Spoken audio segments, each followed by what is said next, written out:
साथियों जय भीम, नमो बुद्धाय। आज 16 अप्रैल 2023। आज की इस वीडियो में हम लोग बात करेंगे गुलामगिरी और इस सीरीज में ये पार्ट 8वां होगा। इसमें परिच्छेद 6 की शुरुआत करेंगे।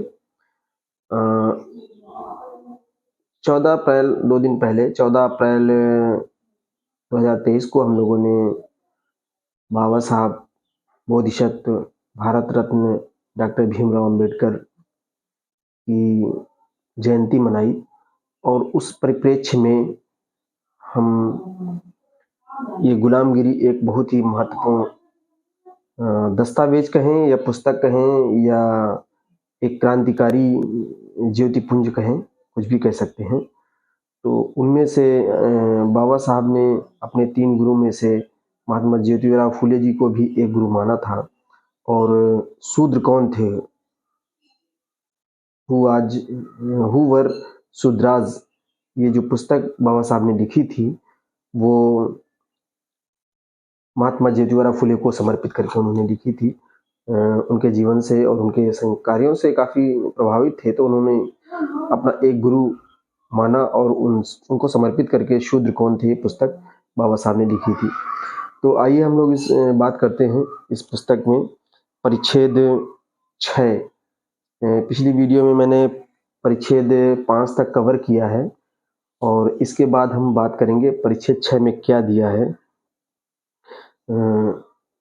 5 से आगे चलते हैं। परिच्छेद 6, बलिराजा जेतुआ मराठे खंडोबा महाशुभा 9 खंडों का न्यायी भैरोबा 7 आश्रम डेरा डालना रविवार को पवित्र मानना वामन श्राद्ध करना विंध्यावली घट रखना बलिराजा की मृत्यु सती जाना आराधी लोग सिलंगड़ भात का बलिराजा बनाना दूसरे बलिराजा के आने का भविष्य बाणासुर कुजागरी पावन की मृत्यु उपाध्येय होली वीर पुरखों की भक्ति बलि प्रतिपदा भाई दूज आदि के संबंध में। तो ये जो मैंने शीर्षक बताए इस परिच्छेद में, इस पार्ट में इन बातों पर चर्चा की जाएगी और देखते हैं आगे कैसे इनका चर्चा परिचर्चा में क्या निष्कर्ष निकलता है, क्या समझ में आता है। और उस परिदृश्य में जिस समय 1872 और 73 में ये पुस्तक 72 में लिखी जा रही थी और 73 में प्रकाशित होती है, पहला प्रकाशन होता है, तो उस समय की परिस्थितियां क्या थी। अंग्रेजों का शासन चल रहा था, पेशवाओं के शासन में इनका जन्म हुआ था ज्योतिराव फुले साहब का। तो क्या स्थिति थी, सामाजिक परिस्थिति थी, कैसे इनकी सोच बदली, कैसे शिक्षा बदली और कैसे एक पात्र इन्होंने ढूंढीराव के प्रश्नों के उत्तर देते हुए इन सारी जो शीर्षक मैंने बताया ऊपर, तो उनको कैसे समझाते हैं और उनके उत्तर देते हैं। तो ढूंढीराव पूछते हैं, पिछले जो वीडियो में चर्चा की मैंने परिच्छेद 5 की, तो उसमें वामन बहुत ही लोभी साहसी और अड़ियल दिमाग वाला व्यक्ति था। एक पात्र आया था जो ब्राह्मणों का अगुआ था या उस कबीले का जत्थे का जो आया था उसका मुखिया था। तो फिर ये जो बलि जो थे यहाँ के भारत के जो क्षत्रिय वंश या राजा थे, खत्ती वंश या खत्ती खेती कृषक से जुड़े हुए लीडर थे, तो उनके संबंध में एक संदर्भ आता है। तो ढूंढीराव पूछते हैं कि फिर बलि राजा ने क्या किया। जो लोग 5वें पार्ट को जिन साथियों ने देखा होगा उनको असुविधा नहीं होगी। तो ज्योतिराव साहब कहते हैं कि बलि राजा ने अपने राज्य के करीब करीब सभी सरदारों की ओर और उनके पड़ोसी सभी क्षेत्रपतियों की ओर तुरंत शांडनी सवार भेज दिए और इस तरह की सख्त ताकीद दी कि उन सभी लोगों ने अन्य किसी भी तरह की दलील न देते हुए अपनी सारी फौज लेकर उसकी मदद के लिए आना चाहिए। यानी बलि राजा ने अपने सभी सरदारों को यह सूचना भेजी कि कोई भी संदेह किए बिना वो यहाँ पर आए और अपने बलि राजा या उनकी मदद के लिए तैयार रहें। ऐसा जब कोई कठिन दौर आया होगा, समस्या आई होगी, तो राजा बलि ने ये संदेशा भिजवाया होगा, सांडनी सवार भेज दिए होंगे। सांडनी सवार एक तरह का माध्यम हुआ होगा जो भी, तो पूरी फौज लेकर उनकी मदद के लिए आए, यानी बलि राजा की मदद के लिए आए। इसका मतलब था कि एक संकट का दौर था और उस समय बलि राजा ये चाहते थे कि सब लोग एक साथ मिल के लड़ाई करें या युद्ध करें, जो भी स्थिति थी उसका मिलकर सामना करें। ऐसा जो है बलि राजा ने संदेशा भिजवाया। ढोंडीराव फिर प्रश्न करते हैं ज्योतिबा साहब से और कहते हैं, इस देश का इतना बड़ा प्रदेश बलि के अधिकार में था? वो शंका जाहिर करते हैं कि क्या जैसा इन्होंने संदेशा भिजवाया बहुत दूर दूर तक के राजाओं को और सरदारों को, तो क्या इतना बड़ा जो राज्य था वो बलि राजा के अधीन था? तो ज्योतिबा साहब इसका उत्तर देते हुए कहते हैं कि इस देश में कई जगह पर कई प्रदेश बलि राजा के अधिकार में थे। यानी इस देश यानी कि भारत देश के भूभाग में कई जगह पर कई प्रदेश कई प्रांत ऐसे थे जो राजा बलि के अधिकार में थे। यह भी कहा जाता है कि इसके अलावा सिंघल द्वीप, जिसे आज के समय में हम श्रीलंका के रूप में जानते हैं, तो उसको सिंघल द्वीप कहा जाता था। सिंघल द्वीप आदि पड़ोसी देश के कई प्रदेश इनके अधिकार में थे। क्योंकि वहां बलि नाम का एक द्वीप भी है, सिंघल यानी श्रीलंका में बलि नाम का या बाली द्वीप भी है, बलि द्वीप। तो इस प्रदेश के दक्षिण में कोल्हापुर, कोल्हापुर तो महाराष्ट्र में है, तो कोल्हापुर की पश्चिम दिशा में बलि के अधिकार में कोंकण प्रदेश एक क्षेत्र है और मालवा प्रदेश के कुछ क्षेत्र थे। वहां ज्योतिबा नाम का मुखिया था। देखिए ये ज्योतिबा नाम का मुखिया जो है, ये इस पुस्तक के लेखक से अलग भिन्न कोई पात्र है उसका, जिसका जिक्र कर रहे हैं। तो उसी प्रकार दक्षिण में बलि के अधिकार में दूसरा और एक प्रदेश था, उसको महाराष्ट्र कहा जाता था। यहाँ ज्योतिबा जो नाम दिया गया है, मालवा प्रदेश के कुछ क्षेत्र थे, वहाँ जो मालवा प्रदेश का जो मुखिया था वो ज्योतिबा नाम का मुखिया था। उसके रहने का मुख्य स्थान कोल्हापुर के उत्तर में रत्नागिरी नाम का पहाड़ था। जो मालवा प्रदेश का मुखिया ज्योतिबा था, उसका जो रहने का स्थान था वो कोल्हापुर के उत्तर में, कोल्हापुर के उत्तर दिशा में रत्नागिरी नाम का एक जगह थी, पहाड़ था, वहीं उनका स्थान था। उसी प्रकार दक्षिण में यानी रत्नागिरी के दक्षिण में बलि के अधिकार में दूसरा और एक प्रदेश था, उसको महाराष्ट्र कहा जाता था। और वहां के सभी मूल क्षेत्र वासियों को महाराष्ट्री कहा जाता था। बाद में उसी का अपभ्रंश रूप हो गया और जो महाराष्ट्र से अपभ्रंश मराठे निकला है शब्द, वो मराठे महाराष्ट्र से निकला है। यह महाराष्ट्र प्रदेश बहुत बड़ा होने से बलि राजा ने उस प्रदेश को 9 क्षेत्रों में बांट दिया था। क्योंकि ये महाराष्ट्र जो प्रदेश था बहुत बड़ा था, तो इसको 9 खंडों में बलि राजा ने अपने शासन सुविधा की दृष्टि से 9 खंडों में डिवाइड कर दिया था।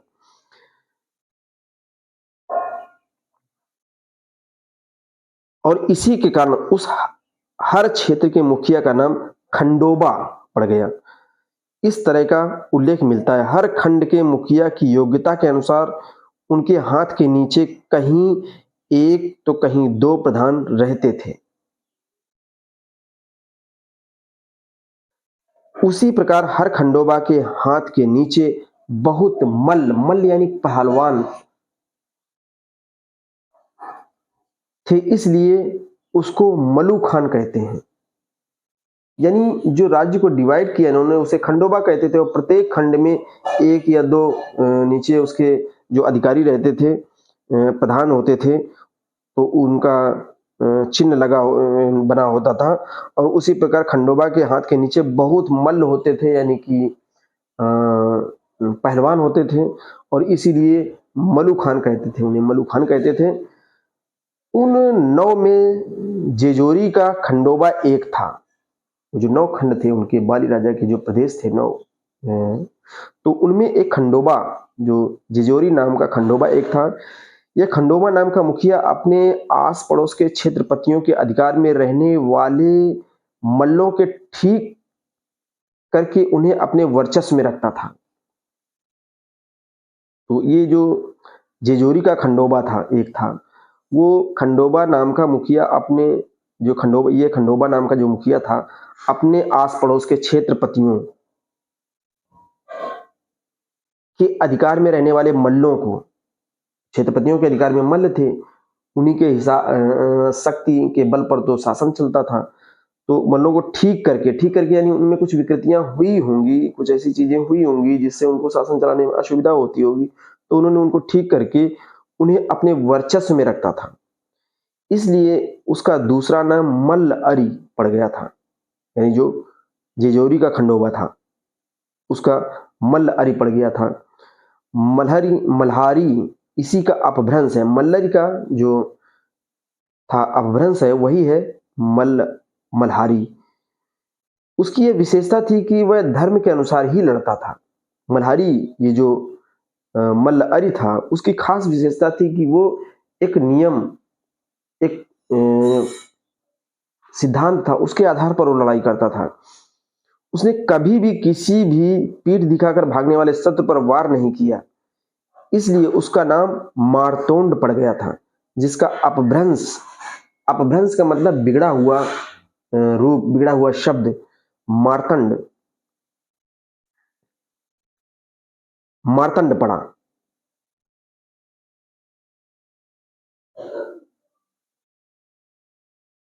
उसी प्रकार वह दीन लोगों का दाता था। दीन मतलब कमजोर। उसको गाने का बड़ा शौक था।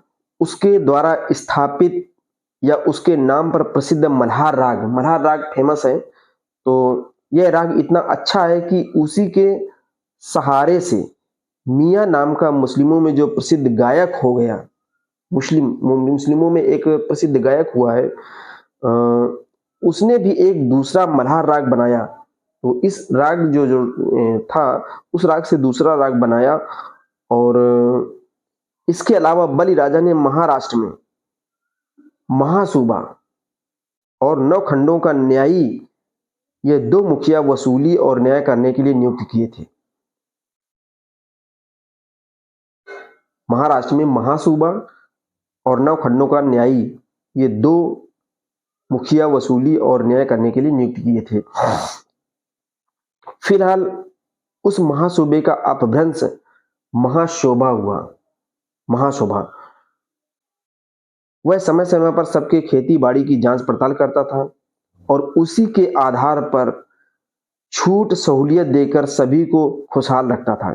इसलिए फिलहाल मराठों में एक भी कुल यानी किसान ऐसा नहीं मिलेगा जो अपनी खेती बाड़ी की पार पर किसी भी पत्थर को महाशुबे के नाम से सिंदूर की लीपा पोती करके उसको उद जलाकर उसका नाम लिए बगैर खेत बोएगा। वे तो उसका नाम लिए बगैर खेत को हंसिया भी नहीं लगा सकते थे। उसके नाम का स्मरण किए बगैर खलिहान की राशि के ढेर को माप भी नहीं सकते थे। उस बलि राजा द्वारा सूबे यानी प्रदेश, बलि राजा द्वारा सूबे बनाकर किसानों से वसूली करने का तरीका यवन लोगों ने अपनाया होगा। यानी कि जो यूनानी लोग थे, उन्होंने बलि राजा के जो तरीके थे टैक्स लेने के, उन्हीं तरीकों को अपनाया होगा।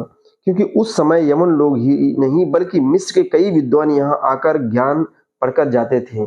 बौद्ध संस्कृति का केंद्र रहा था।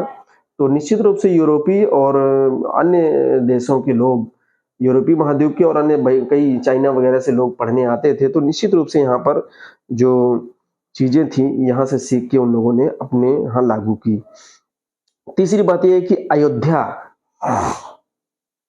यानी उस समय तक अयोध्या नामक कोई स्थान था, इसकी वजह से ज्योतिबा साहब ने इसका जिक्र किया है। तीसरी बात बताया कि ये अयोध्या के पड़ोस में काशी यानी कि वाराणसी, जो आज का वाराणसी या बनारस, वही काशी क्षेत्र के आसपास के कुछ क्षेत्र बलि राजा के अधिकार में थे। यहां तक उसका राज्य था।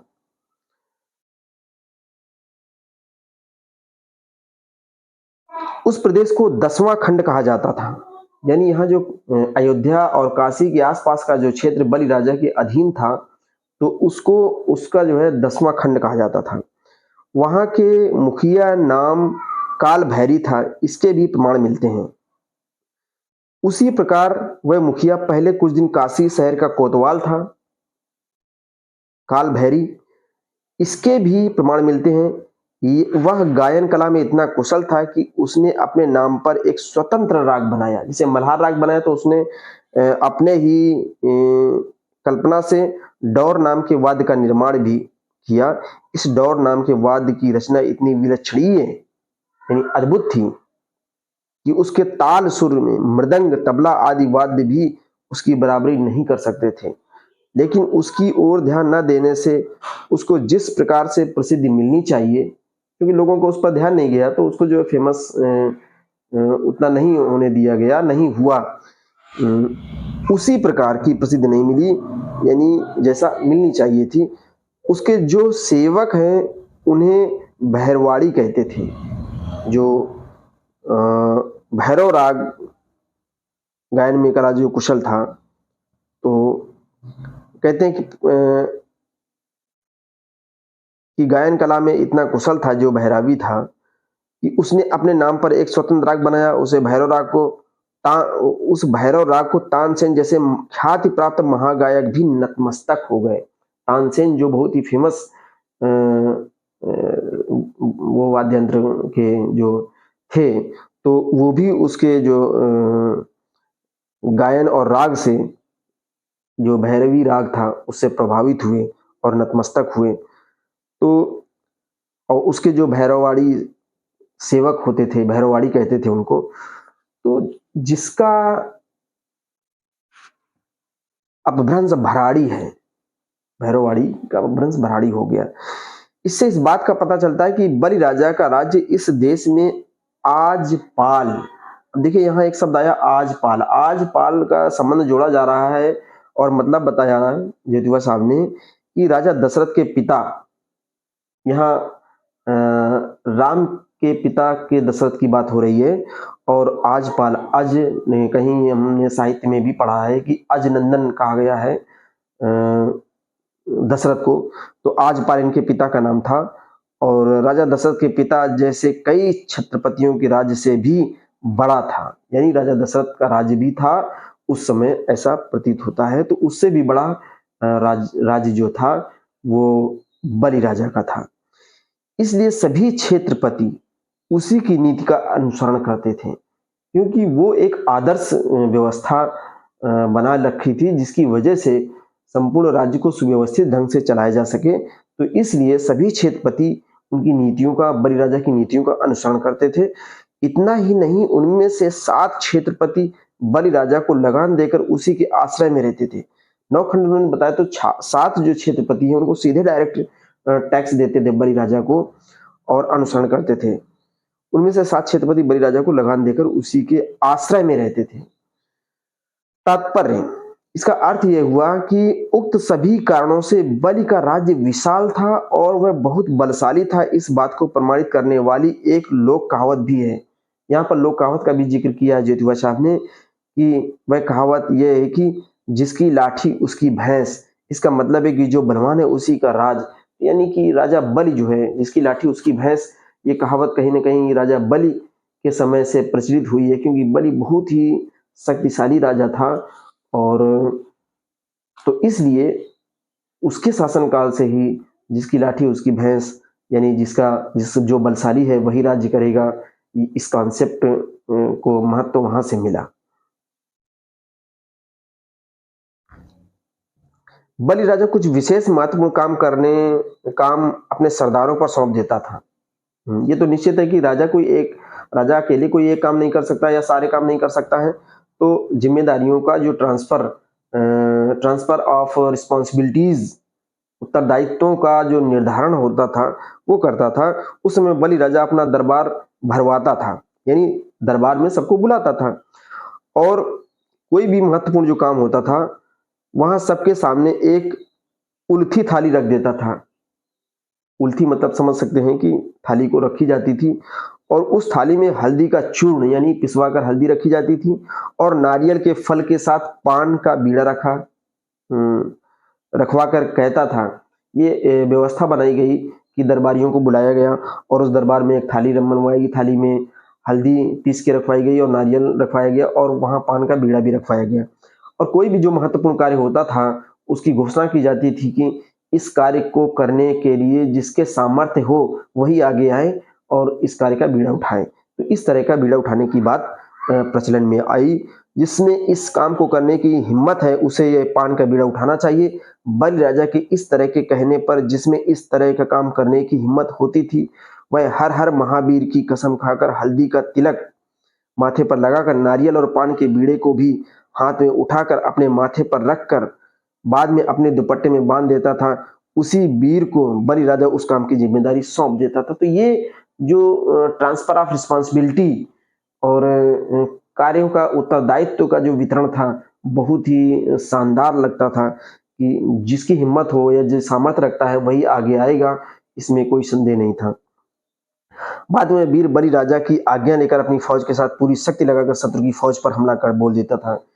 तो इस तरह इनका जो है महत्वपूर्ण कार्य, महत्वपूर्ण उत्तरदायित्व निभाए जाते थे। इसी की वजह से उस संस्कार का नाम तड़ उठाना पड़ा होगा, यानी बीड़ा उठाना हम लोग जो कहते हैं वही तड़ उठाना शब्द प्रचलित हुआ होगा। उसका अपभ्रंश भी तड़ी उठाना हो गया। किंतु बलि राजा के महावीरों में भैरवबा और ज्योतिबा तथा नौखंडोबा अपनी रैयत की मुख्य सुख सुविधा के लिए इस तरह के शर्तियां प्रयास करते थे। यानी कि राजा बलि के जो अनुसरण करते थे, राजा बलि के शासन पद्धतियों की और नियमावली की, तो वो इस तरह के बीड़ा उठाने की परंपरा को बढ़ाते थे। उससे इनको सफलता भी मिलती थी। इसलिए सभी मराठों ने कोई भी अच्छा कार्य प्रारंभ करने से पहले आज भी तड़ी उठाने का संस्कार करना शुरू ही रखा है। आज भी मराठों में ये बीड़ा उठाने की जो परंपरा बलि राजा ने जो शुरुआत की थी, उसकी परंपरा आज भी मराठों में विद्यमान है। उन्होंने उस संस्कार में बहिरोबा, ज्योतिबा को और खंडोबा का देवता का स्वरूप कबूल कर लिया और उनके नाम से तड़ी उठाने लगे। तो उन्होंने जो वीर लोग थे, साहसी लोग थे, उस समय पराक्रमी लोग थे, तो बाद में उत्तरकाल यानी कि बाद के समय में बहिरोबा को, ज्योतिबा को और खंडोबा को देवता स्वरूप कबूल कर लिया। पहले बीड़ा उठाने की परंपरा थी, अब उनके इन लोगों को महापुरुष मानकर उनके नाम से तड़ी उठाने लगे, उनका नाम लेकर। वे लोग हर हर महादेव, बहिरोबाचा अथवा ज्योतिबाचा चांगबला यानी मराठी में है, इस प्रकार का युद्ध घोष करते थे और बहिरोबा या ज्योतिबा का स्तुति गान करते थे। यानी ये महापुरुष थे एक तरह से, उनके क्या कहते हैं, मोटिवेशन के प्रेरणा स्रोत थे एक तरह से, तो उनका नाम लेते थे। जैसे सदानंद का उदय और मल्लू खान का अहंकार इतना ही नहीं, बलि राजा अपनी सारी प्रजा के साथ महादेव के नाम से रविवार के दिन को पवित्र दिन के रूप में मानते थे। ऐसा ज्योतिबा साहब बताते हैं कि बलि राजा अपनी सारी प्रजा के साथ महादेव के नाम से रविवार के दिन पवित्र दिन के रूप में मानते थे। इसकी पृष्ठभूमि में आज के महाठे यानी मराठे,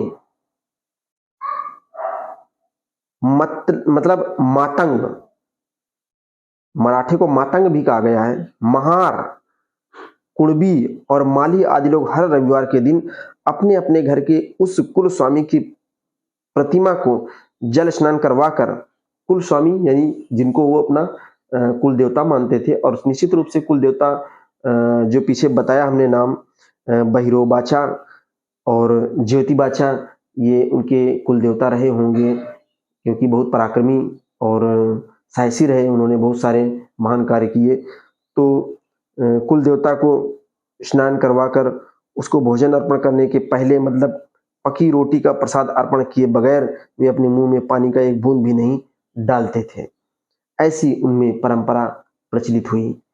तो निश्चित रूप से जो भी सामान्य व्यक्ति होते हैं, महापुरुषों का, शक्तिशाली लोगों का, और ईश्वर की संकल्पना जो है वो निश्चित रूप से यही है कि जो सर्वशक्तिमान है हम उसी को अपना इष्ट या प्रिय मानते हैं, और वो हमारा प्रेरणा का स्रोत बनता है। उससे हमको ऊर्जा मिलती है, किसी भी कार्य को करने के लिए उत्साह मिलता है। तो वही एक स्रोत है। ढूंढीराव फिर कहते हैं आगे के प्रश्न में कि बामन ने बलि राजा के राज्य की सरहद पर आने के बाद क्या किया। देखिए, ढूंढीराव एक सवाल उठाते हैं कि बामन, जब जो बामन कथा प्रचलित है कि बामन रूप का धारण करके और बलि राजा के पास आए। तो जब बलि राजा के पास आया वामन नाम का व्यक्ति, जो ब्राह्मणों का मुखिया था, तो उसने किया क्या?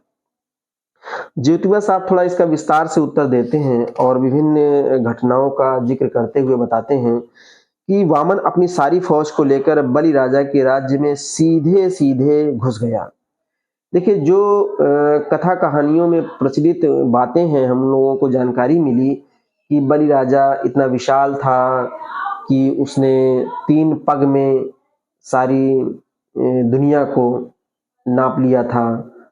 यानी 2 पग में ही पूरी धरती को 1 पग में और दूसरे पग में पूरा आसमान कब्जा कर लिया था। तीसरा पग उसने पूछा कहाँ रखूं मैं बलि राजा से, तो बलि राजा ने कहा कि तू मेरे सिर पे रख ले। तो उन्होंने इस तरह वामन ने जो तीसरा कदम था, तीसरा पैर नहीं, तीसरा कदम था, पग था, वो राजा बलि के सिर पे रख दिया। तो राजा बलि पाताल लोक में चले गए दब के और विनष्ट हो गए इस तरह। तो ये एक काल्पनिक घटना का वर्णन किया गया है, लेकिन यहाँ पर उसी का पोस्टमार्टम करते हुए, विश्लेषण करते हुए, एनालिसिस करते हुए ज्योतिबा साहब फूले बताते हैं और उसका मैं आपके सामने प्रस्तुत कर रहा हूँ कि उन्होंने कहा उसने बलि राजा की प्रजा को मारते पीटते, भाई जब युद्ध चल रहा था, लड़ाइयां चल रही थी, एक दूसरे से विरोध चल रहा था, तो वामन जब आया तो इस तरह मांगेगा थोड़ी ना। वामन अपनी सारी फौज लेकर बलि राजा के राज्य में सीधे घुस गया। तो उसने बलि राजा की प्रजा को मारते पीटते खदेड़ते हुए हाहाकार मचा दिया और वह इस तरह से बलि की राजधानी तक आ पहुंचा। इसलिए बलि ने अपने देश भर में फैली हुई फौज को इकट्ठा होने से पहले ही बेबस होकर अपनी निजी फौज को साथ लेकर वामन से मुकाबला करने के लिए युद्ध भूमि पर उतर पड़ा। अब चूंकि बलि राज्य जो था वो बहुत दूर दूर तक फैला हुआ था और बलि राजा के पास जो केंद्रीय सेना उस समय रही होगी, जो भी कम से कम या छोटी से छोटी या अधिक से अधिक जो भी सेना रही होगी उसके पास, बलि राजा के पास, तो इस तरह के अचानक वामन के आक्रमण कर देने से और केंद्र में आक्रमण कर देने से बलि राजा ने जो सैनिक उसके पास रहे होंगे उससे सीधे कोई रास्ता ना सूझने के कारण सीधे उसका मुकाबला करने के लिए उतर गए होंगे। तो यहाँ पर एक तिथि बताई जाती है कि बलि राजा भाद्रपद यानी भादों के वदी 1 पद से वदी 30 तक, एक दिन, पहले दिन से लेकर 30 दिन तक हर दिन वामन और उसकी फौज के साथ लड़कर शाम को लौटकर आराम के लिए अपने महल में आता था। यानी ये लड़ाई बहुत लंबी चली राजा बलि और वामन के साथ, और ये बात भादों की है, भाद्रपद बताया गया है।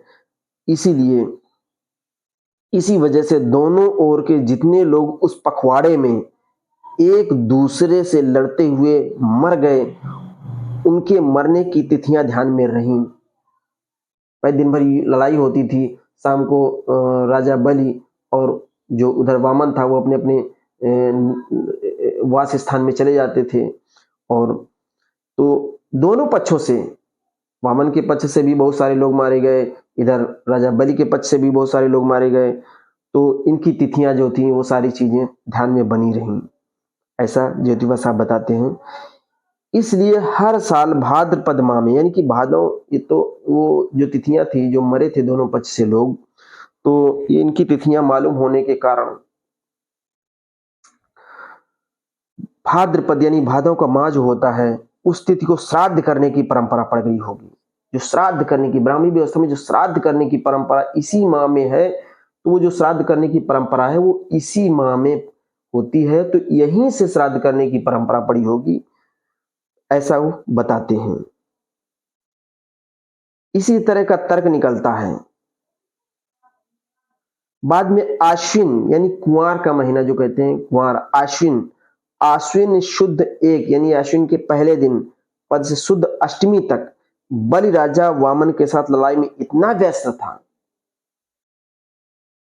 जब कुंवार का महीना लगता है, आश्विन का पहले दिन से लेके और 8 दिन तक, अष्टमी तक, बलि राजा वामन के साथ लड़ाई में इतना व्यस्त रहा कि एक भी समय नहीं मिला कि वह सब कुछ भूल गया और उस दरमियान अपने महल में आराम के लिए भी नहीं आ सका। इधर बलि राजा की विंध्याचली रानी ने अब देखिए परंपराओं का शुरुआत कैसे होती है, इन घटनाओं से ही निकालकर तार्किक विश्लेषण करने का प्रयास करते हैं कि आप ये समझिए कि श्राद्ध की परंपरा हो, चाहे सती प्रथा की परंपरा हो, ये कैसे चली, उनका इसमें विश्लेषण करके समझाने का प्रयास किया गया है।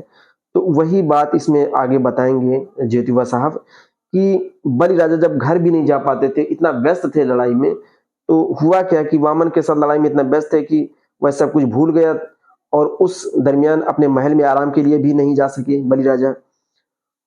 इधर बलि राजा की विंध्याचली रानी, जो बलि राजा की रानी थी, पत्नी थी, अपने जो उसके रहे होंगे रक्षक या महल में रक्षा करने वाले, जिनको हम आज के भाषा में इसमें भी लिखा हुआ है कि अपने हिजड़े पंडे सेवक के द्वारा एक गड्ढा खुदवाया।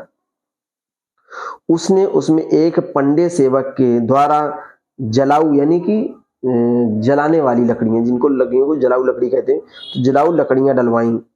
यानी जो बलि राजा की रानी विंध्याचली थी, तो उसने देखा कि बलि राजा आ भी नहीं रहे हैं, कुछ समाचार भी नहीं मिल पा रहा है, क्या स्थिति है, तो उसने जो है अपने आप को नष्ट करने की एक तैयारी कर ली और जो उनके सेवक थे पंडे हिजड़े, तो उनसे गड्ढा खुदवाया, जलाऊ लकड़ी मंगवाई और उसमें डाल दी। उसने उसमें एक पंडित सेवक के द्वारा जलाऊ लकड़ियां डलवाई और उस गड्ढे के पास 8 रात 8 दिन तक बिना कुछ खाए पिए बैठी रही।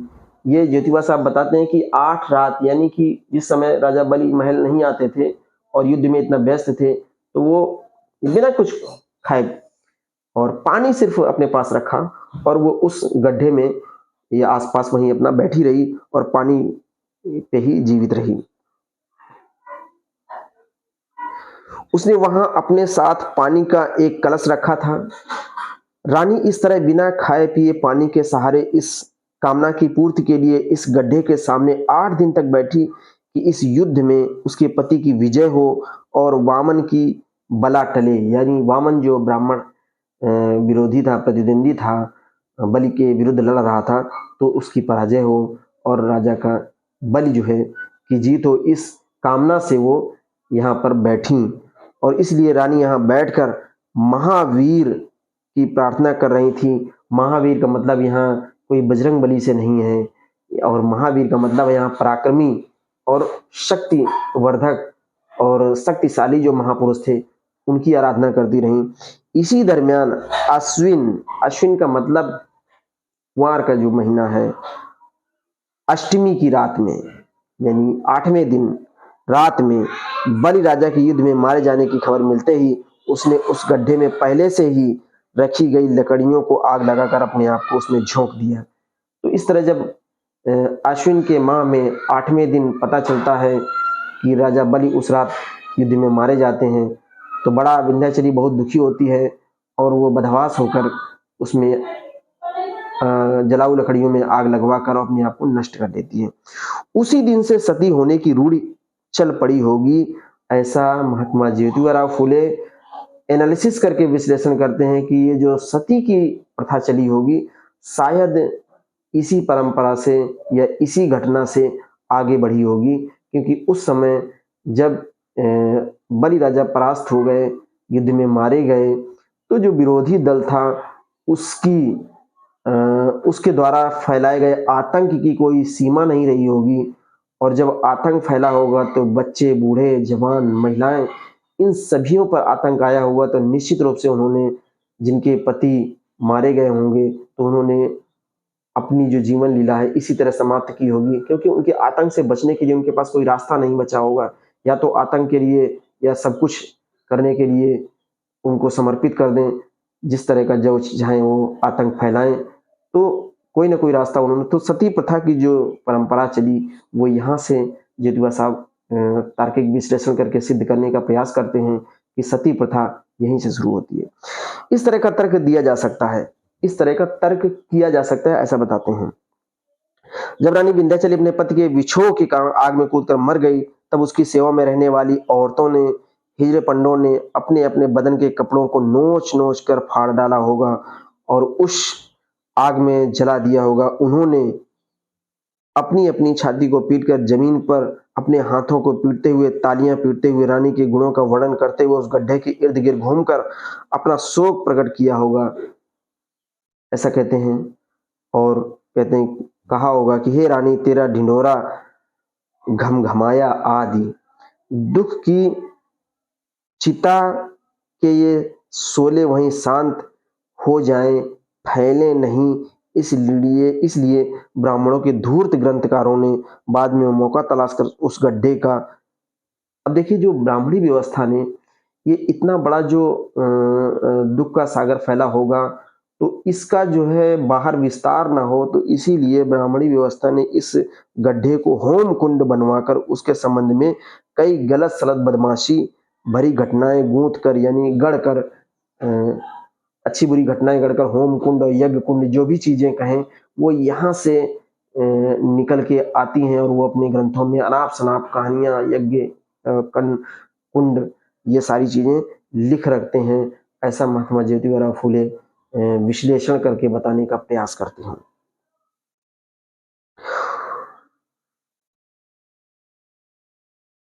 और इसमें कोई शक भी नहीं, ऐसा भी कहते हैं कि इसी कुंड के को होम कुंड कहकर बहुत सारी कहानियां गढ़ी, इसमें कोई शक नहीं है। उधर जो है कहते हैं, बलि राजा के युद्ध भूमि पर मरने के बाद बाणासुर ने पूरे एक दिन हर तरह की मुसीबतों का मुकाबला करते हुए, यानी बाणासुर भी जो लड़ रहा था, एक पक्ष वो भी था बलि राजा का, तो मुसीबतों का मुकाबला करते हुए वामन की फौज से युद्ध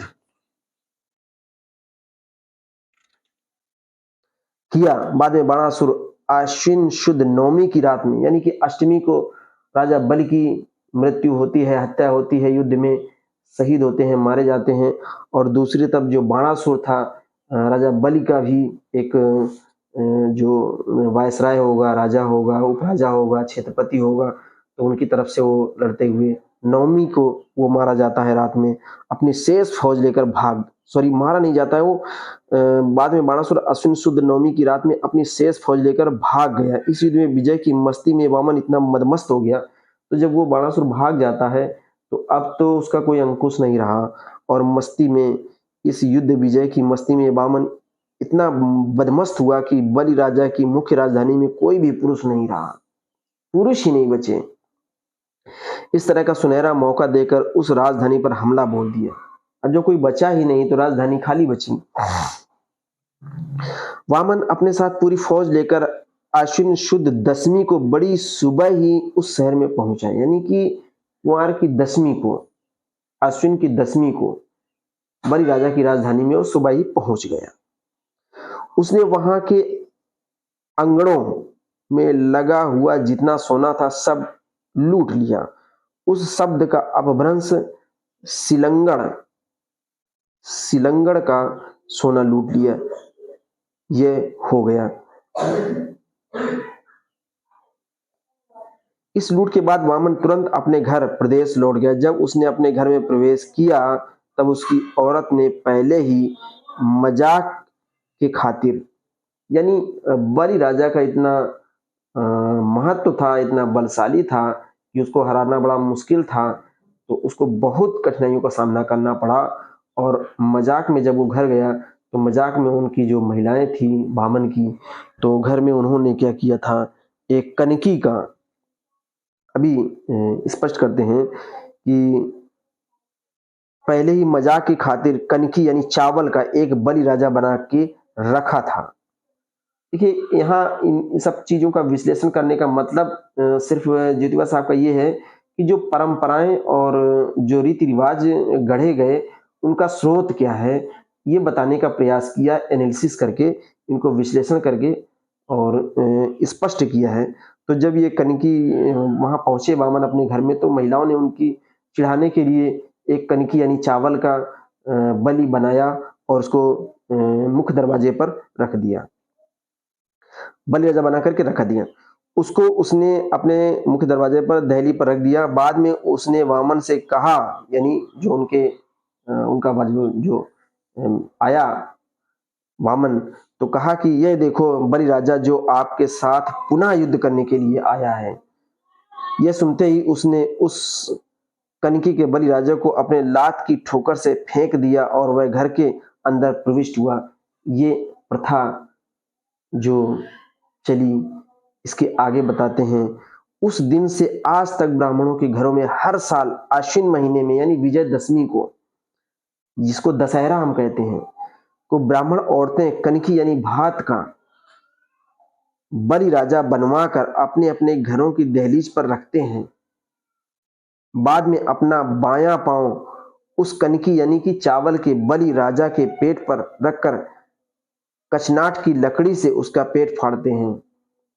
बाद में उस मृत बलि राजा को लांघकर अपने घर में प्रविष्ट होते हैं। यही उनमें सदियों से चली आ रही परिपाटी है। इस परंपरा का जो घटनाक्रम है, विश्लेषण करके ये निष्कर्ष निकालते हैं कि जो बलि राजा को प्रतीकात्मक रूप से हर साल ये विजयदशमी को मनाया जाता है और ब्राह्मण अपने घरों में लोग ऐसा करते हैं जहां पर ये मनाते हैं और बलि को प्रतीकात्मक रूप से नष्ट करते हैं आज भी। ब्राह्मण पंडा पुरोहितों के घरों में यह त्योहार बड़े उत्सव के साथ मनाया जाता है। जी, उत्सव के साथ मनाया ही जाएगा क्योंकि उनकी विजय का एक बहुत बड़ा अवसर है। इसलिए इस त्योहार को ब्राह्मणों का त्योहार कहते हैं।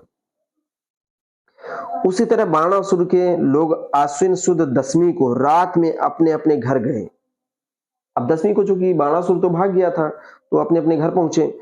उस समय उनकी औरतों ने उनके सामने दूसरे बलि राजा की प्रतिमा रखकर और यह भविष्यवाणी जानकर कि दूसरा बलि राजा ईश्वर के राज्य की स्थापना करेगा। देखिए, कॉन्सेप्ट वही है विरोधियों के पास भी और उनके पक्षकारों के पास भी। जब बाणासुर अपने घरों में गए तो उन्होंने भी यही किया, बलि राजा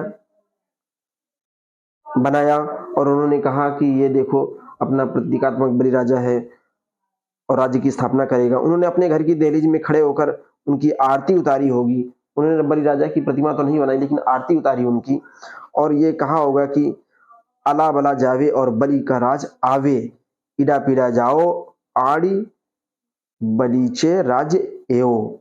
तो इस तरह उस दिन से लेकर आज तक सैकड़ों साल बीत गए, फिर भी बलि के राज्य के कई क्षेत्रों में क्षत्रिय वंश की औरतों ने हर साल आश्विन शुद्ध दशमी के दिन यानी कुंवर की दशमी को, इसको दशहरा का दिन कहते हैं, शाम के समय अपने पति और पुत्र की आरती उतारकर आगे बलि का राज्य आवे इस इच्छा का त्याग उन्होंने नहीं किया। यानी क्षत्रियों में आज भी दशहरे या विजयदशमी को अपने पुरुषों और बच्चों की आरती उतारती हैं महिलाएं और ये प्रथा आज भी प्रचलित है। तो प्रथाएं दोनों तरफ प्रचलित हैं, एक विजय का और एक आशा का। एक उस समय की जीत का जश्न मनाने का अवसर ब्राह्मण जी मनाते हैं, दूसरी तरफ क्षत्रिय जो यहाँ की कामगार और कृषक, यहाँ के राजा महाराजा थे, मूल निवासी थे, वो इस अवसर को भविष्य में अपने राज्य लाने की कामना से इस अवसर को मनाते हैं। और इस तरह दोनों तरफ महिलाएं मनाती हैं, ब्राह्मणों में भी महिलाएं मनाती हैं और यहाँ के मूल निवासी जो राजा महाराजे थे वो हार के को जानकर और आगे भविष्य में अपनी जीत को लाने के लिए प्रयास करते हुए ये मनाते हैं। इससे पता चलता है कि आगे आने वाला बलि राजा कितना अच्छा होगा। धन्य है वह बलि राजा और धन्य है वह राजनिष्ठा। लेकिन आज के तथाकथित मांगलिक हिंदू यानी कि ब्राह्मण लोग, आज के जो मांगलिक हिंदू यानी ब्राह्मण लोग, अंग्रेज शासकों की मेहरबानी पाने के लिए, उस समय की बात बता रहे हैं जेठुआ साहब कि आज के जो मांगलिक हिंदू हैं, ब्राह्मण हैं, वो अंग्रेजों की मेहरबानी पाने के लिए, जिससे उनको अंग्रेजी सत्ता में बड़े बड़े पद और प्रतिष्ठा के स्थान मिले, इसलिए ये लोग रानी के जन्मदिन पर आम सभाओं में लंबे लंबे भाषण देते हैं, लेकिन समाचार पत्रों में या बातचीत में उनके खिलाफ अपना रोष व्यक्त करने का दिखावा करते हैं। ये ज्योतिबा साहब कहते हैं। ढोंडिया फिर अगला प्रश्न पूछते हैं और मुझे लगता है कि इस खंड का ये वीडियो बहुत लंबी जाएगी, लेकिन मैं इसको पूरा करने का प्रयास करूंगा। ये ढोंडीराव पूछते हैं कि उस समय बलि राजा द्वारा बुलाए गए सरदार बिल्कुल ही उसकी मदद के लिए आए ही नहीं।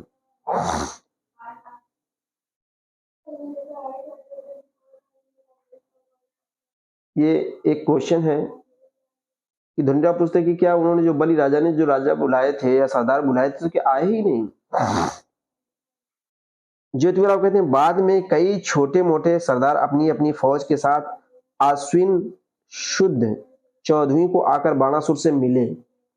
यानी 10वीं को बाणासुर इस युद्ध को छोड़कर भाग जाता है। बलि राजा की 9वें दिन ही अष्टमी को हत्या हो जाती है, 10वीं को वो घर भाग जाता है, बाणासुर अपने घर में चले जाते हैं। और इसके बाद छोटे छोटे जो सरदार थे, राजा महाराजा थे, वो बाणासुर से 14वें दिन मिलते हैं, अश्विनी यानी कुमार की 14वीं दिन।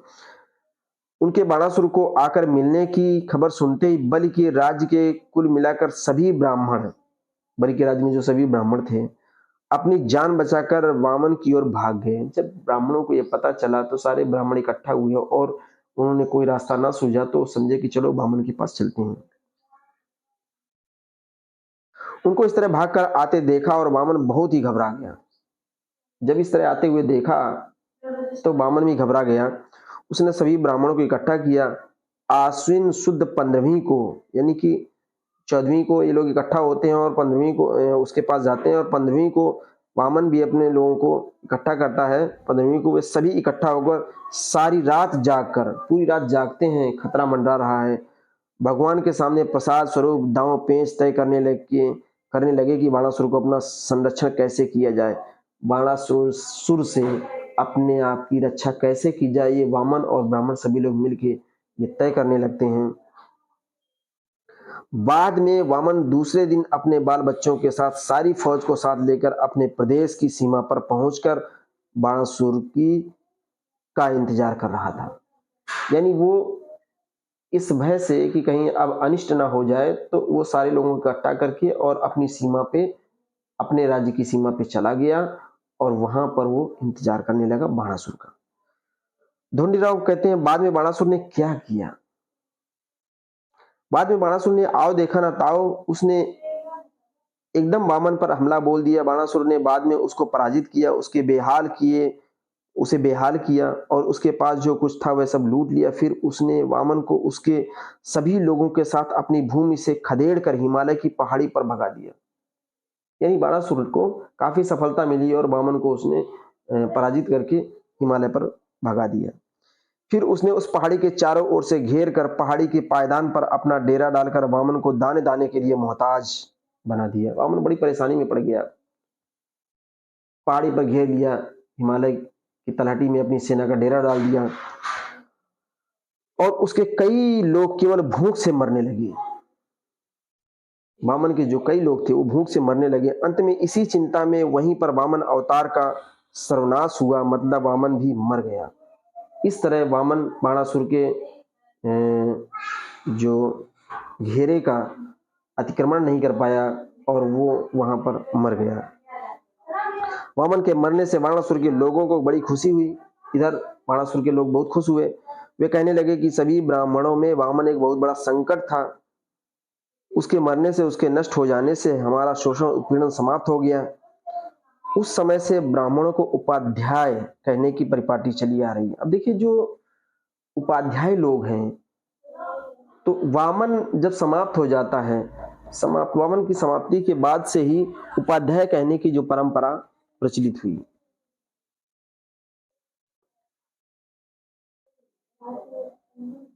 इस तरह का तर्क निकाला जा सकता है। ऐसा कहते हैं कि उपाध्याय जो परंपरा चली, उपाध्य की जो परंपरा चली या जो आज उपाध्याय होते हैं वो वामन के समय से के बाद ही अपने आप को उपाध्याय मानने लगे। बाद में उन उपाध्यायों ने अपने अपने घरों पर युद्ध के मरे अपने सभी रिश्तेदारों के नाम से चित्ता, जिसको आजकल होली कहा जाता है। अब होली का देखिए कॉन्सेप्ट को कहां से निकालते हैं और विश्लेषण करके बताते हैं कि होली का जो उद्भव का मूल कारण क्या है। ये बात जो उपाध्यायों यानी कि वामन के जो मरने के बाद में जो लोग बचे हुए थे वो करते क्या, उनके भी लोग मारे गए थे तो उनकी जो चिताएं जलाई, तो उनकी दाह क्रिया की, क्योंकि उनमें पहले से ही मृत आदमी को जलाने का रिवाज था। ये ब्राह्मणों की व्यवस्था है कि मृत आदमी को जलाया जाता था, ये उनकी व्यवस्था है। तो उसी प्रकार बाणासुर और अन्य तमाम क्षत्रिय इस युद्ध में मारे हुए अपने अपने रिश्तेदारों के नाम से फागुनवदी एक पद को, फागुन की पहली पद को वीर बनकर हाथ में नंगी तलवारें लेते हुए बड़े उत्साह में नाचे कूदे और उन्होंने मृत वीरों का सम्मान किया। तो होली का जो त्योहार बताते हैं कि बाणासुर की जीत का अवसर था ये, और वामन या वामन की मृत्यु का जो अवसर था, ये ब्राह्मणों का एक बहुत बड़ा कठिनाई का दौर था। तो इसलिए जो होली का त्योहार कहते हैं आज शूद्रों का त्योहार है। तो यहाँ पर जो ज्योतिबा साहब बताते हैं तो इससे पता चलता है कि होली का त्योहार तो वास्तव में यहाँ के मूल निवासियों का त्योहार है, और कैसा है ये इन्होंने यहाँ उद्धत किया है, बताया है, कोशिश की है कि जो चिताएं जलाई वो वामन के जो लोग मारे गए थे या उपाध्याय जिनको कहा गया बाद में वो मारे गए थे, उनकी चिताएं जली तो होली का प्रतीक हो गया। और जो बाणासुर के जीत का जो जश्न मनाया इन्होंने, तो वो तलवारें लेकर घूमे, जश्न मनाया और खुलेआम घूमे, तो ये होली का प्रतीक ये है। क्षत्रियों में मृत आदमी के शरीर को जमीन में दफनाने की बहुत पुरानी परंपरा दिखाई देती है।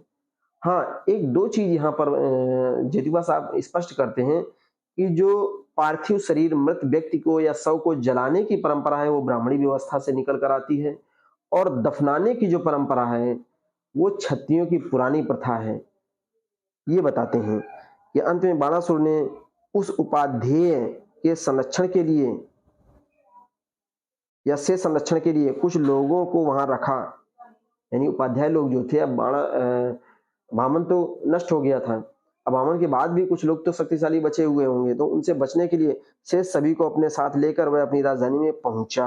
बाणासुर ने कुछ सेना वहां पर छोड़ दी होगी कि उपाध्यायों से बचना और रक्षा करना अपनी, और बाकी सेना लेकर बाणासुर अपने राज्य में आ गया। बाणासुर के अपनी मुख्य राजधानी में पहुंचने के बाद जो खुशी हुई उसका वर्णन करने से ग्रंथ का विस्तार होगा। इस डर की वजह से यहाँ मैं उस घटना का संक्षिप्त विवरण देता हूँ।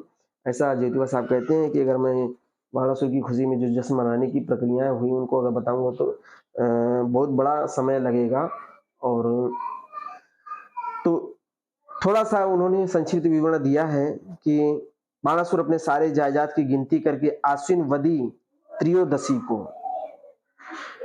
13वीं को, आश्विन यानी कुंवर, दूसरा पक्ष बताते हैं शायद ये, त्रयोदशी को उसकी पूजा की। फिर उसने वदी चतुर्दशी और वदी 30 को अपने सभी सरदारों को बढ़िया बढ़िया खाना खिलाया और सभी ने मौज मनाई। बाद में उसने कार्तिक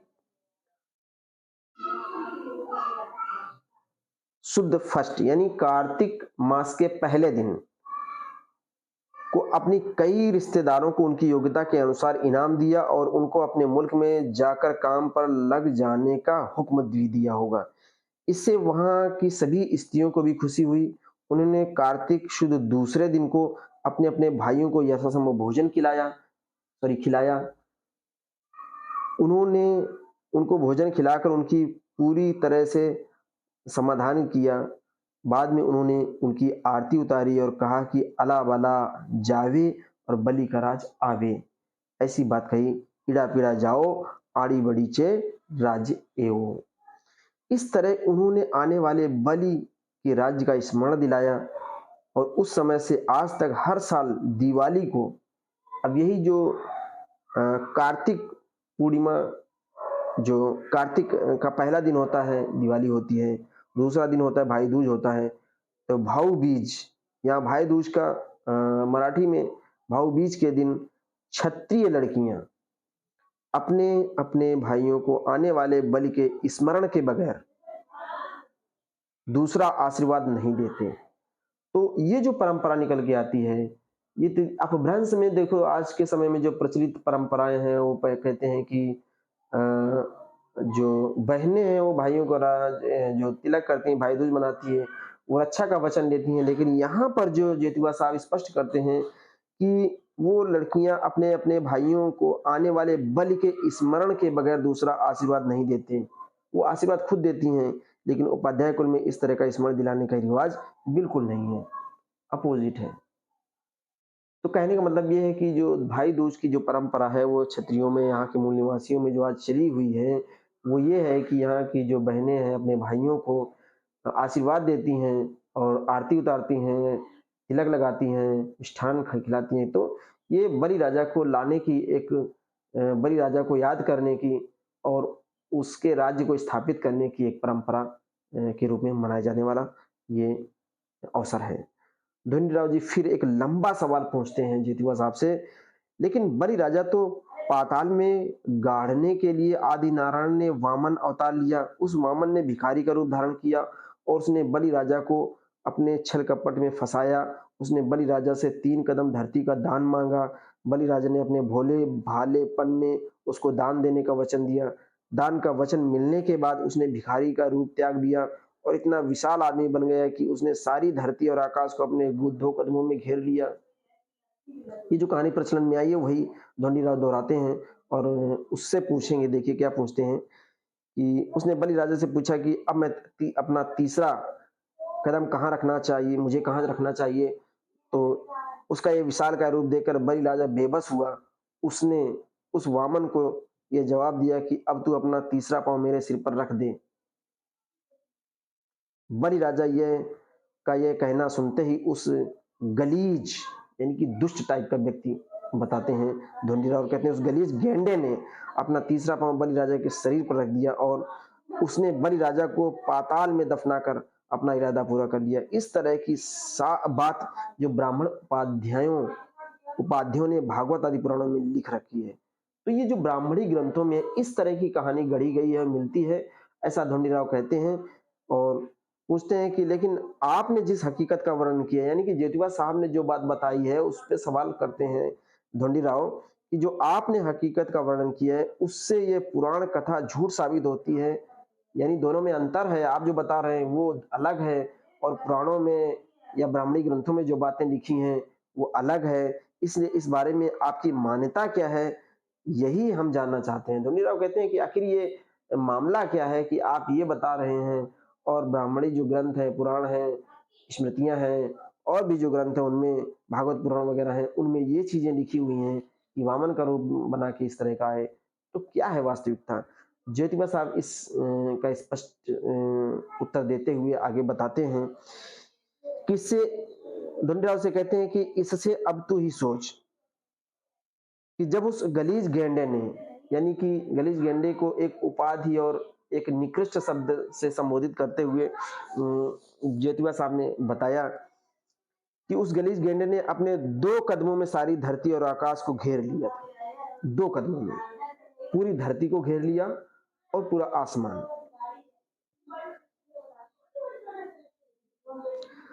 तब उसके पहले ही कदम के नीचे कई गांव के लोग दब गए होंगे और उन्होंने अपनी निर्दोष जानें गंवाई होंगी या नहीं। ऐसा तर्क द्वारा सोचने के लिए विवश करते हैं और कहते हैं कि सोचो, अगर एक कदम से पूरी धरती रख दिया होगा और धरती को नाप लिया तो एक कदम उसका इतना बड़ा था कि पूरी धरती दब गई या समा गई, पूरी धरती में समा गया, तो वहां के जो लोग थे वो मर गए होंगे, नष्ट हो गए होंगे। दूसरी बात यह है कि उस गलीज गेंडे ने जब अपना दूसरा कदम आकाश में रखा होगा, उस समय आकाश में सितारों की बहुत भीड़ होने से कई सितारे एक दूसरे से टकरा गए होंगे या नहीं। सोच। तीसरी बात यह है कि उस गलीज गेंडे ने अपने दूसरे कदम में यदि सारे आकाश को हड़प लिया होगा तब उससे उसके कमर के ऊपर के शरीर का हिस्सा कहां रहा होगा। ये एक तार्किक ढंग से बताते हैं कि किसी भी व्यक्ति का जो पैर है वो,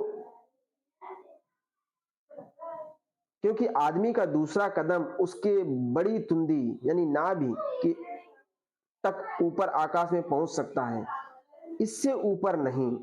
इससे इस गलीज गेंडे के कमर से ऊपर माथे तक आकाश से बचा होगा। तब उस गलीज गेंडे ने अपने ही माथे पर अपना तीसरा कदम रखना चाहिए था और अपना इरादा पूरा करना चाहिए था, लेकिन उसने अपना इरादा पूरा करने की बात अलग रख दी और उसने केवल छल कपट से अपना तीसरा कदम बलि राजा के माथे पर रख कर दिया और उसको पाताल में दफना दिया।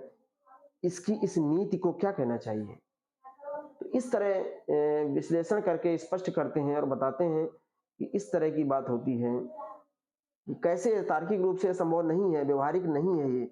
तो यहाँ पर सोचना, तू ही सोच ले, ऐसा धोंडीराव कहते हैं ज्योतिबा साहब कहते हैं। तो ढूंढीराव फिर से प्रश्न पूछते हैं और कहते हैं, क्या सचमुच में वह गलीज गेंडा आदि नारायण का अवतार है या नहीं? उसने इस तरह की सरेआम दगाबाजी कैसे की? जो लोग ऐसे धूर्त दुष्ट आदमी को आदि नारायण का अवतार मानते हैं, उन इतिहासकारों की छी छी करते हुए हम उनका निषेध करते हैं। ढूंढीराव कहते हैं कि ऐसे इतिहासकार जिन्होंने इस तरह की कहानी लिखी, हम तो उसको एकदम निकृष्ट मानते हैं, क्योंकि उन्हीं के लेखों में वामन छली, धोखेबाज, विनाशकारी और हरामखोर साबित होता है।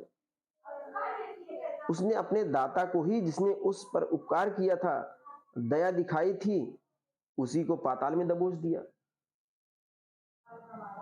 उन्हीं के ग्रंथों में जो घटनाएं मिलती हैं उसके अनुसार ढूंढीराव कहते हैं। तो ज्योतिबा साहब कहते हैं कि चौथी बात मेरी सुन, कि उस गलीज गेंडे का सिर आकाश को पा करके स्वर्ग में गया होगा, तब उसको वहां से बड़े जोर से चिल्लाते हुए बलि को पूछना पड़ा होगा कि अब मेरे 2 कदमों में ही सारी धरती और आकाश सिमटे गया, फिर अब आप ही बताइए कि मैं मेरा तीसरा कदम कहाँ रखूं?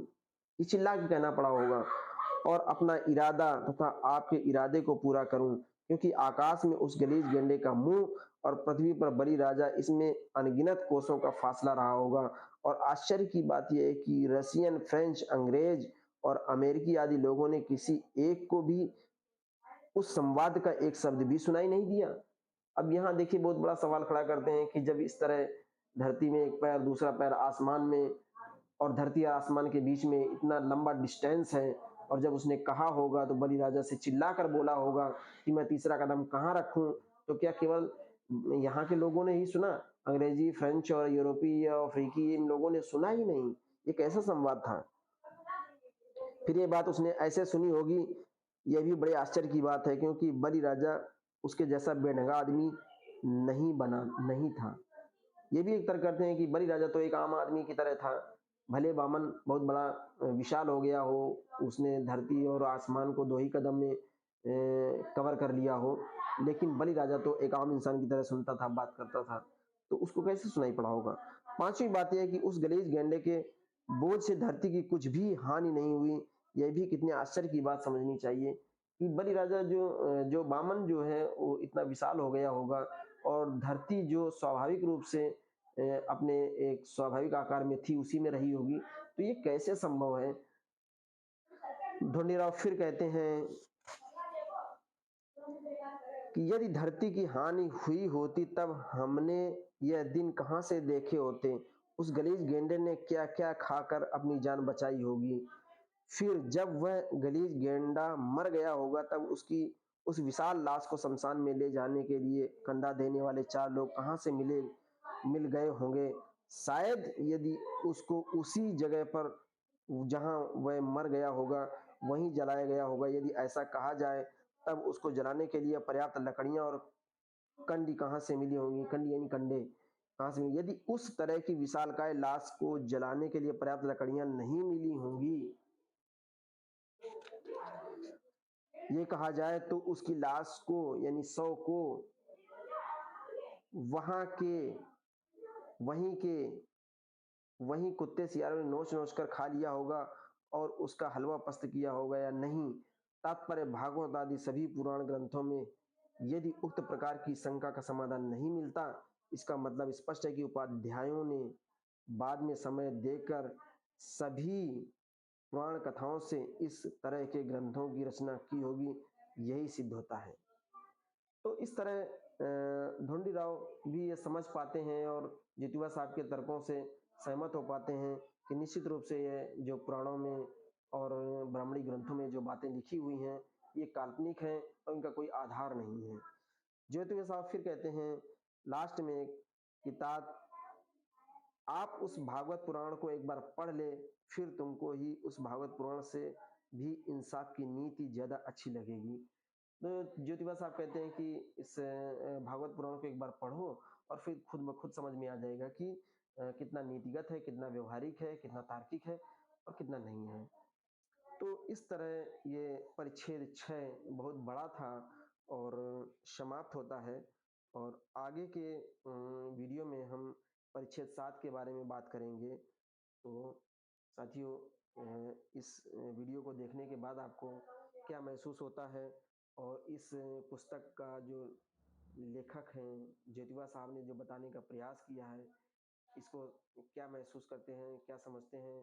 कमेंट करिए और चैनल को सब्सक्राइब करिए और इसी तरह की वीडियो पाने के लिए आप इस चैनल को देखिए और जो महापुरुषों का विवरण है, लेखांक है और चीज़ें हैं, उनको मैं ज़रूर आपके सामने